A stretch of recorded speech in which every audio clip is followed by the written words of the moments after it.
Children and youth are supposed to be the most valuable resource of any nation. If that be so, it is shocking how indifferent and reckless we've been to our national treasures holed up in some bunkers in Ukraine this week. Pray, how did New India end up learning life lessons in sub-zero temperatures in some Ukrainian bunkers? If children and youth are indeed the real treasures of a country, no country in the world is richer than India. And except for China, no other country even comes close. Look at the numbers. India has 248 million school students and some 37 million higher education students. Put together, India has 285 million students. Yes, 285 million students, which is more than the combined populations of Germany, France, the UK and Italy. Now see how that wealth is being frittered away as our students give a thumbs down to Indian education and go abroad for studies, taking with them their competencies and their family wealth. An estimated 800,000 Indian students travel abroad every year for university education, spending some $28 billion. Now that is 1% of India's GDP. Of the 28 billion, 6 billion goes straight into the coffers of foreign universities, while we in India struggle to fund education here. While we in India have been busy building the Central Vista, the Ram Temple and numerous statues, from that of Patel to Mayavati, Ukraine has been busy toppling statues of Lenin and building universities.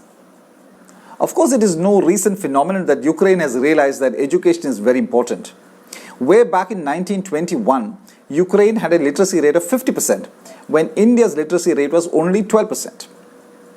By 1970, Ukraine's literacy rate had hit 90%. 52 years after that, India has only reached 78% in literacy.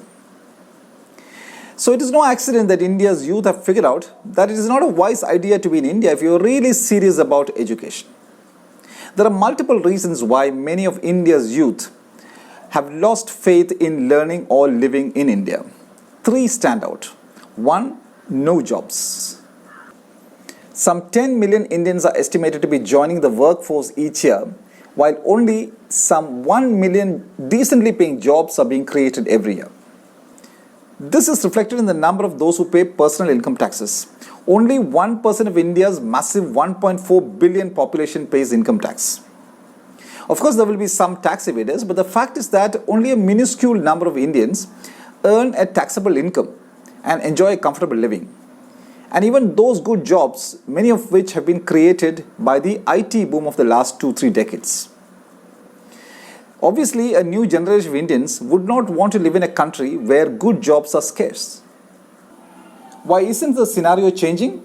Corruption, outdated labor laws, bureaucratic high-handedness, inadequate investment, poor education, and much more. How do we change this? Well, we are a democracy, so every 5 years we get a chance to make a change. Are things changing? No. So our youth feel enough of this. Let me leave India and applaud its virtues from abroad. 2. The quality of education. For decades, India's students had to helplessly surrender to professors who read out notes prepared years back. Not in the internet age, when a new generation is exposed to quality standards in the rest of the world. Our education continues to be primarily about attending coaching centers and cracking entrance examinations, rather than developing interest in a subject or building character. How many students or parents, for instance, would consider aspects like the library or the playgrounds while taking admission in an educational institution? Which is why a Malvika Raj Joshi a few years ago could not get admission anywhere in India, despite being a winner of 3 medals in the International Olympiad for Informatics. And the Massachusetts Institute of Technology, MIT, was glad to accept her for her programming talent. Number 3, education as charity. Education is a fundamental right for everyone. But in India, we are made to understand and feel that quality higher education is some sort of charity by the politicians.